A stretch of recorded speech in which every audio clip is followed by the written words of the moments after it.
어떤 한 남자 청년이 아리따운 그 여자를 보고 첫눈에 반하게 되었다고 합니다. 그래서 애간장을 태우면서 잠을 자지 못하고, 그래서 그를 향한 사랑의 고백을 담은 편지를 쓰게 되었다고 합니다. 이 편지를 써서 보내도 답장이 없으니까 다시금 밤을 새워서 편지를 쓰고, 또 다시금 밤을 새워 편지를 쓰고, 1년이 넘게 그렇게 편지를 보냈다고 합니다. 어떤 때는 꽃도 보내고 선물도 보내고, 그 자기의 그 애절한 마음을 그렇게 편지에 담아서 보내게 되어졌는데, 보낸 편지가 400통이 넘었다라고 하지요. 2년이 지난 후에 이 여자가 결혼을 하게 된 겁니다. 누구랑 결혼을 했느냐, 이미 아시는 분들도 있을 텐데요. 바로 매일마다 그 편지와 꽃을 전해주고 선물을 가져다 주었던 그 우체부와 결혼을 하게 되었다라고 하는 이야기입니다. 실제로 대만에서 있었던 일이라고 하는데요. 날마다 그 편지가 오는데 그의 마음을 울리는 그 편지를 받으면서 감동을 받게 됩니다. 그리고 그 다음 날 또 그 편지를 기다리게 되지요. 그 아름다운 꽃을 받고 선물을 받으면서 마음이 열려지게 됩니다. 그 편지를 가져다 주고 선물을 가져다 주는 그 사람을 기다리게 되어지고, 그래서 그것을 매일마다 피치 못하여 전하여 주는 그 우체부와 정이 들게 되어지고 사랑에 빠지게 되고 결혼하게 되었다라고 하는 이야기입니다. 나중에 이 이야기를, 그 선물을 보냈던, 그 편지를 썼던 그 청년이 알고서 땅을 치며 후회했다라고 하지 않습니까? 바로 그 소중한 그것은, 내 안에 담겨져 있었던 그 사랑의 고백은 내가 직접 전하여 주어야 하는 겁니다. 그것이 소중한 것일수록 직접 우리가 전하고 또 그에게 고백하여야 그 결과를 우리가 얻게 되어지는 거죠. 때때로 부부간에, 또 부모 자식 간에, 그리고 친구나 동기들 간에 내 마음을 너무 알아주지 않는다, 섭섭해하는 경우를 보게 됩니다. 그 안에 숨겨져 있는 그 마음을 어떻게 우리가 알 수 있겠습니까? 표현해야, 전하여 주어야, 그리고 자기 속에 있는 것들, 그것을 그에게 알려주어야 그가 알게 되고 또 깨닫게 되고 또 관계가 개선될 수 있는 것 아닙니까? 오늘 우리가 표현하지 못하여서, 그렇게 전하여 주지 못하여서 깨어져 버린 사람들이 얼마나 많이 있느냐라고 하는 겁니다. 요한복음 말씀을 주일 낮예배 시간마다 함께 나누고 있습니다. 그 속에 보면 우리를 향한 하나님의 사랑의 이야기, 사랑의 고백이 담겨져 있지요. 그 하나님의 은혜의 복음과 우리를 살리고 또 우리가 생명 있는 삶을 살도록 초대하시는 말씀들을, 그 복음을 바로 이 요한복음을 통해서 우리가 읽게 되어집니다. 특별히 요한복음 2장에 보면은 바로 예수님이 행하셨던 최초의 기적, 공생애를 시작하시고 가장 먼저 행하셨던 기적의 사건을 기록하고 있습니다.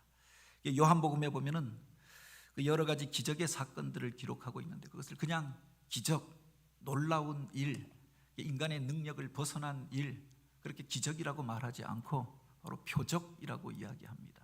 어떻게 우리가 하늘의 능력을 체험하고 그 풍성한 은혜를 누리고 또 그렇게 하나님이 주시는 복을 누릴 수 있는가, 이것을 가르쳐주는 표식이 되어진다, 사인이 되어진다라고 하는 겁니다.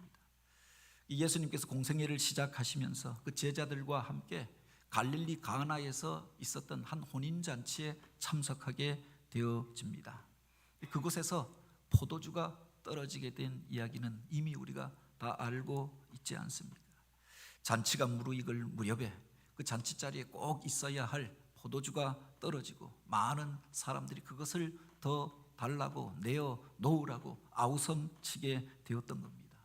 이 포도주가 갑자기 어디서 뚝딱 만들어질 수 있는 게 아니잖아요. 지금처럼 주문하고 마트에 가서 사올 수 있는 것이 아니었다라고 하는 겁니다.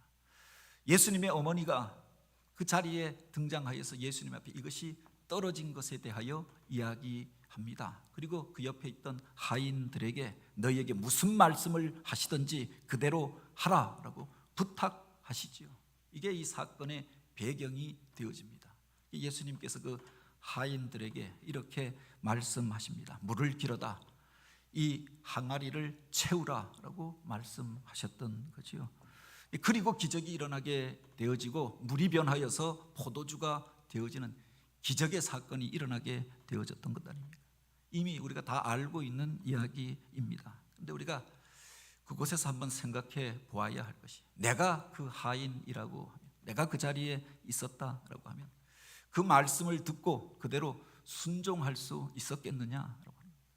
그 순종이 기적을 만들어냈다라고 하는데 우리가 그 말씀을 듣고 그대로 행할 수 있었겠느냐라고 하는 겁니다. 여기에 보면 예수님께서 물을 채우라라고 했던 그 항아리가 어떤 항아리인가? 여기에 보면 정결 예식을 위하여 준비되었던 항아리가 있는지라라고 하였습니다.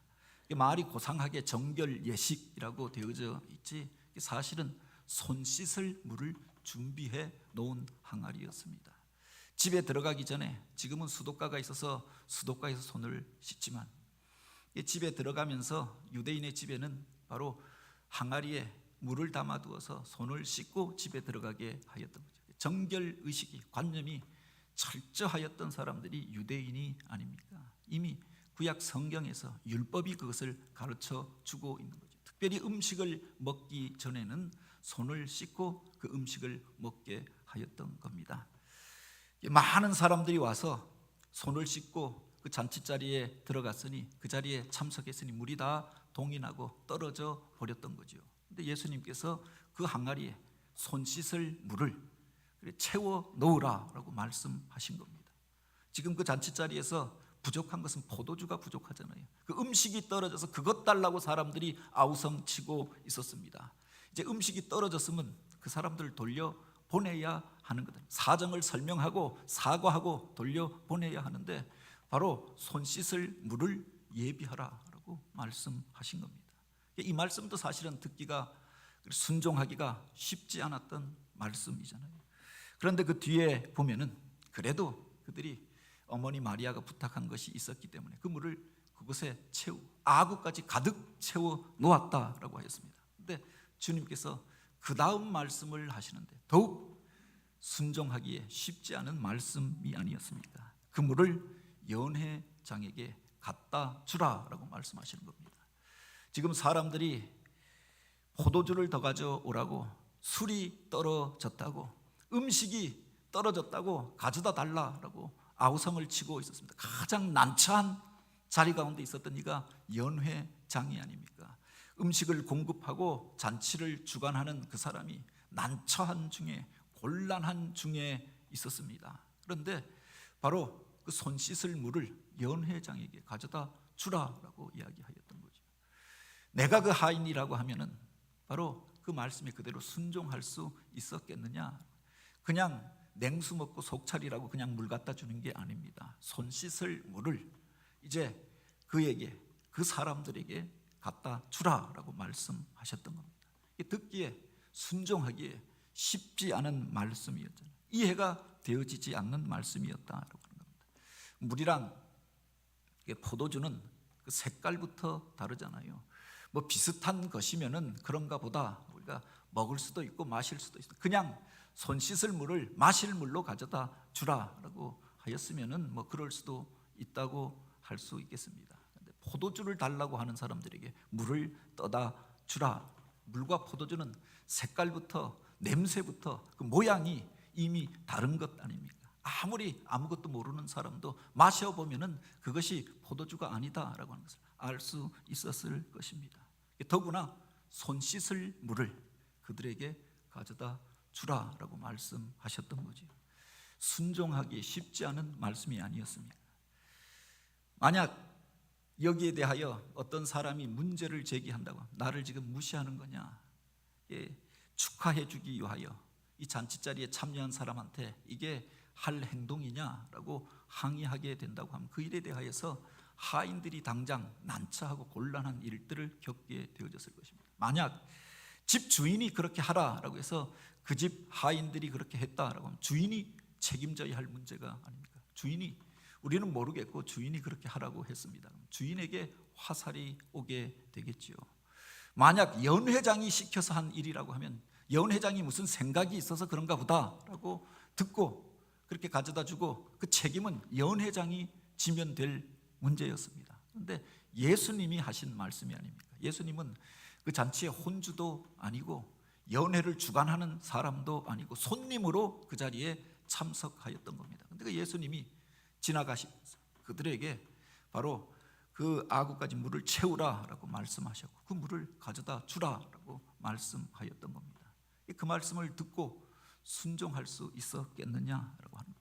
당장 주인이 그것 때문에 화가 나게 되면 그 하인들이 먼저 곤란한 지경에 또 물고를 치르게 되지 않았겠습니까? 연회장이 이것 때문에 책임을 그렇게 묻게 되어지면은 여기에 대한 대가를 지불하여야 했을 것입니다. 이 순종하기 쉽지 않은 말씀에 대하여 그들이 순종할 때 기적이 일어나게 되어졌던 거죠. 예수님께서 왜 그들에게 물을 가져다 주라라고 하였을까? 당장 그들이 필요로 하던 것은 포도주였고 그것이 없다고 아우성치는데 주님께서 왜 그것을 가져다 주라고 하였는가? 물과 포도주는 전혀 다른 것이잖아요. 주님께서 물과 포도주를 구분하지 못하여서 그래서 물을 가져다 주라고 말씀하신 것인가? 아니면 예수님께서 무슨 그 잔치 자리에 재를 뿌리려고 골탕을 먹이려고 그래서 그것을 가져다 주려고 했겠는가? 그 앞에 보면은 이것 때문에 걱정하는 마리아의 이야기가 나옵니다. 그리고 마리아가 그 하인들에게 부탁하였던 말이 있지 않습니까? 무엇라고 말씀하시든지 그대로 하라라고 부탁하였던 거죠. 예수님 안에 해답이 담겨져 있고 예수님 안에 그 문제가 해결되어질 방법이 있음을 이미 마리아가 알고 있었고 그래서 하인들에게 이 말을 먼저 주었던 것 아닙니까? 주님께서 그 자리에 참석하였던 것은 문제를 해결해 주기 위하여 그 잔치 자리에 기쁨으로 회복시켜 주기 위하여 찾아갔던 거지요. 외면하지 아니하고 그 문제 상황에 주님께서 개입하기로 결심하고 또 말씀을 주셨던 것은 바로 이 말씀 속에 문제를 해결하는 키와 열쇠가 담겨져 있기 때문에 그 말씀을 주셨던 것 아닙니까? 바로 그 이후에 그 말씀대로 행하였더니 그 기적이 일어나게 되어지잖아요. 이것이 예수님이 누구신가를 알려주는, 우리 인생의 문제가 어떻게 해결되어지고 우리들이 부족함을 느끼고 결핍함을 느끼고 그렇게 갈등하고 공고하게 느끼는 그 문제가 어떻게 해소되어지는가를 가르쳐 주는 것이기 때문에 요한은 이것을 표적이라고 이야기하였고 그 자리에 참여하였던 제자들이 예수님을 믿으니라라고 고백하고 있는 거지요.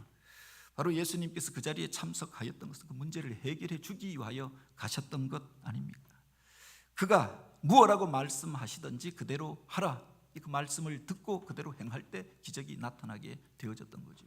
물론 그 항아리에다가 물을 채우라라고 했을 때 그때 기적이 일어났던 것이 아닙니다. 이미 손 씻을 물을 채워 놓았을 때는 여전히 물이었습니다. 그런데 언제 기적이 나타났느냐? 그 말씀에 끝까지 순종하여서 그 물을 그 연회장에게 가져다 줄 때 순종할 수 없는 자리에서 순종하고 믿음으로 그렇게 그 일들을 행할 때 가져다 주는 그 순간에 여기에 보면 바로 그들이 이제는 떠서 연회장에게 갖다 주라 하심에 갖다 주었더니 바로 물이 변하여서 포도주가 되었다라고 합니다. 그 순간 순종할 수 없는 그 일에 순종하고 그 일을 행할 때 갖다 주었을 때 바로 물이 변하여 포도주가 돼 손 씻을 물이 변하여서 사람들이 기뻐하는 그 잔치자리의 흥겨움을 회복시키는 포도주가 되었다라고 하는 겁니다.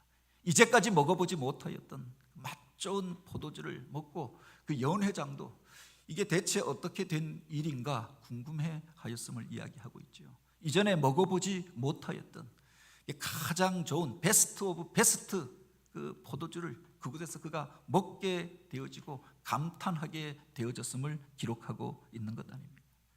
오늘날 우리가 세상을 살면서 예수님께서 나의 구주가 되시고 주님이 되신다고 고백합니다. 주는 그리스도시요 살아계신 하나님의 아들이시라고 우리가 예배 때마다 신앙 고백을 하지요. 그런데 우리가 삶 속에서 그 능력을 체험하고 문제의 해결을 경험하고 주님과 동행하며 그 풍성함을 누리고 살고 있느냐라고 하는 거예요. 오늘 우리들의 삶 속에서 그렇게 포도주가 떨어진 것 같은 상황들이 있잖아요. 잔치자리에 기쁨을 잃어버린 이들이 있지 않습니까? 문제의 상황 가운데 갈등하고 또 싸우고 그것 때문에 난처한 자리 가운데 처하게 될 때가 있지 않습니까? 우리 삶 속에서 바로 물이 변하여 포도주가 되어지는, 문제가 해결되어지는 하늘의 능력을 우리가 경험하며 살고 있느냐라고 하는 겁니다. 무엇이 문제인가? 우리가 한번 우리들의 신앙을 점검해 보아야 할 것입니다. 물론 그렇게 되었으면 좋겠다라고 모두가 다 마음으로는 생각하지요. 내가 무엇이 되었으면 좋겠다라고 생각합니다. 우리 가정이 내가 시작한 이 사업이 어떻게 되었으면 좋겠다라고 기대합니다. 우리 교회가 어떤 교회가 되었으면 좋겠다 그렇게 생각하지요. 마음으로 품었다고 그 일이 되어지는 게 아니잖아요. 주님께서 개입하시면, 주님의 말씀대로 행하면 오늘 우리가 바로 그런 복을 누리게 될 것이다, 은혜를 받게 될 것이다, 구원을 얻게 될 것이다 라고 고백합니다. 고백한다고 끝나는 것이 아니라 바로 주님께서 말씀하신 대로 행할 때, 그것을 갖다 줄 때 문제가 해결되어지고 능력이 나타나게 되는 줄 믿으시기 바랍니다. 내일 하기도 바쁜데 내가 언제 그것을 갖다 주겠느냐. 그래서 자기의 형편과 사정을 이야기하는 이들도 있습니다. 세상의 조건과 환경을 이야기하면서 그 물 가져다 준다고 그 갈급해 하던 사람들의 문제가 해소되겠는가, 그 갈등이 없어지겠는가, 또 그렇게 판단할 수도 있을 것입니다. 내 살기도 바쁜데 남의 사정 내가 헤아릴 여유가 있느냐, 그렇게 항변할 이들도 있지 않겠습니까? 그러니 여전히 문제 안에 머물러서 우리가 살고 있었던 것 아닙니까? 그래서 힘들어하고, 그래서 사람들이 항의하니까 난처한 자리에 거하게 되어지고, 여전히 문제의 소용돌이 속에서 그 실마리를 풀지 못하고 문제 가운데 살다가 이 세상을 떠나게 되어지는 것 아닙니까? 오늘 우리를 향하여 주시는 주님의 말씀을 기억하시기 바랍니다. 그 뒤에 보면은 물떠온 하인들은 알더라라고 하였습니다. 그 자리에 주님의 말씀에 다 이해가 되어지지 않지만, 용납이 되어지지 않지만, 예수님이 누구신지 그 확실한 믿음을 가지고 있었던 것도 아니지만, 그럼에도 불구하고 바로 그 어머니의 부탁을 받고 그 말씀대로 행하였던 그 하인들이 그 능력을 경험하고 그 기적을 체험하고 이 일의 증인이 되어졌던 거죠. 여기 말하는 하인이라고 하는 것이 원어에 보면은 디아코노스 이렇게 되어져 있습니다. 우리는 그냥 종, 아랫사람 이렇게 생각할 수 있는데, 디아코노스라고 하는 섬기는 자라고 하는 뜻이고요. 이게 바로 현대교회의 집사라고 하는 말의 원형이 되어진 말입니다. 디아코노스를 집사라고 이야기하죠. 그 일을 맡은 자들을 말합니다. 그 일을 섬기는 자들을 말하지요. 그 섬기는 자들이, 그 일을 맡은 자들이 어떻게 기적을 체험하게 되어졌는가? 주님의 말씀을 듣고 가져다 줄 때 기적이 일어나게 되었다라고 합니다. 우리들의 삶의 자리 가운데 부족한 것들이 있잖아요. 사업을 하는데 부족한 것들이 있고, 우리 가정 안에 부족한 것들이 있고, 교회가 건축을 진행하면서 또 교회가 해야 할 여러 가지 비전의 사역들을 바라보면서 또 선교에 대한 그런 뜨거운 마음들을 가지고 시작하였던 일들 가운데 부족한 것들이 있지 않습니까? 그 부족한 것들이 어떻게 채워지고 물이 변하여서 포도주가 되어지고 다시금 그 기쁨과 은혜와 그 영광을 우리가 체험할 수 있는가? 가져다 주는 자들을 통하여서 이런 능력과 이런 기적이 나타나게 되는 줄 믿으시기 바랍니다. 그 잔치자리에 여러 사람들이 있었습니다. 잔치자리에 참여하여서 포도주가 떨어졌다고 고함치는 사람도 있지 않았겠습니까? 신랑 오라고 하라고 잔치자리에 재를 뿌리는 사람도 있었을 것입니다. 나한테 당장 필요한 것이 없다고, 불편하다고, 그래서 잔치자리를 난장판으로 만드는 사람도 있었을 것입니다. 늘 나에게 필요한 것들을 요구하는 사람들이 있잖아요. 그것 때문에 또한 난처한 자리에 있었던 연회장이 있었습니다. 잔치를 그래도 준비하고 음식을 공급하는 책임을 맡았는데 항의하니까 없다고 하니까 채워질 방법은 없고, 그래서 곤란해하고 난처해하고, 그래서 그렇게 몸둘 바를 몰라 하던 사람도 있었을 것입니다. 그런데 그 자리에 문제를 해결하였던 이가 있다. 물론 주님께서 개입하셨고 주님의 말씀이 임재하였고 주님의 능력이 나타났기 때문에 문제가 해결되어졌습니다. 그런데 그 말씀을 듣고 순종하였던 사람, 가져다 주었던 사람, 그 물을 전해 주었던 그들을 통해서 기적이 나타나고 능력이 나타나고 문제가 해결되어졌던 거죠. 목회를 하면서도 또 이런 것들을 경험하게 됩니다. 이전에 있던 교회에서도 처음에 부임하고 보니까 교회가 큰 교회를 건축하겠다고 땅을 넓게 샀는데 10년이 넘게 그 빚 갚느라고 교인들이 허덕이고 누구 때문에 이렇게 되어졌다, 서로 늘 갈등과 분쟁이 있었던 교회였습니다. 그런데 바로 그 문제 안에 하나님께서 기도하는 가운데 주셨던 도전을 가지고 헌신하였던 분이 있었지요. 물론 건축 헌금을 크게 한 것이 아닙니다. 선교의 일들에 대하여 도전받고 헌금했는데 교회 안에서 이것이 도전이 되어졌던 거죠. 10년이 넘게 교회가 빚 갚느라고 이자 갚느라고 아무것도 못하고 선교도 못하고 구제도 못하고 봉사도 못하고 늘 빚에 찌들어 살아가고 있었는데 그렇게 선교에 대해서 도전하여 주는 그 한 사람 때문에 교회가 다시 한번 사명에 대해서 눈을 뜨게 되어졌던 겁니다. 교회가 가져다 줄 형편이 되어지지 아니하는데 가져다 주었더니 교회 안의 문제도 해결되어지고 그 속에서 하나님의 능력과 은혜를 체험하는 기회가 되어졌던 거죠. 우리 교회 안에서도 이번에 비전센터를 건축하면서 보니까 10년 전에부터 그런 요구들이 있었고 또 설계도도 그리고 그런 계획이 있었다. 아마 부족함이 있었기 때문에 그런 요구가 있었겠죠. 근데 하지 못하는 여러 가지 여건들이 있지 않았습니까? 그때도 재개발에 대한 이야기도 있었고, 그래서 이것이 뒤로 미뤄졌던 것 아닙니까? 근데 먼저 헌신하고 이 일에 참여하고 가져다 준 이들이 있었다. 그 일이 통해서 시작되어지고 어려운 과정도 있었지만 이제 뼈대가 세워지고 몇 주간이 지나고 나면은 완성된 모습을 보게 될 것입니다. 건물이 목적이 아니라 그것을 통해서 바로 이 지역에게, 다음 세대에게 가져다 주고자 하는 것들이 있는 것 아닙니까? 가져다 주었던 그 사람들을 통해서 하늘의 능력이 나타나고 기적이 나타나고 모든 사람들이 그 은혜의 풍성함을 누리게 되는 줄 믿으시기 바랍니다.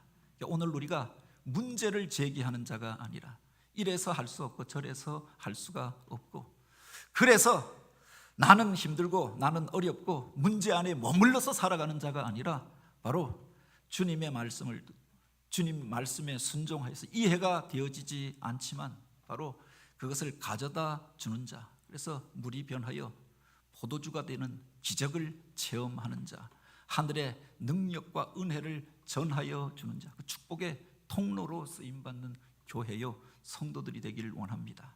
아름답도다 복음을 전하는 자들의 발이여라고 하였습니다. 하나님께서 우리를 위하여 구원의 아름다운 계획을 예비하고 이 땅 가운데 찾아오셨습니다. 그런데 그 소식을 전하여 주어야 저들도 믿게 되지 않겠습니까? 구원을 경험하고 천국 백성이 되지 않겠습니까? 이 복음의 소식을 우리에게 주었지만 전하여 주지 아니하면 또한 영원한 어둠 가운데 거하게 되지 않겠습니까? 하나님께서 이 시대를 통하여 나를 통하여 가져다 주라라고 하는 것이 무엇인가 기억하며 나에게 주시는 그 음성을 듣고 결단하며 쓰임받는 저와 여러분 우리 교회가 되어지길 주님의 이름으로 축복합니다. 같이 기도드립니다.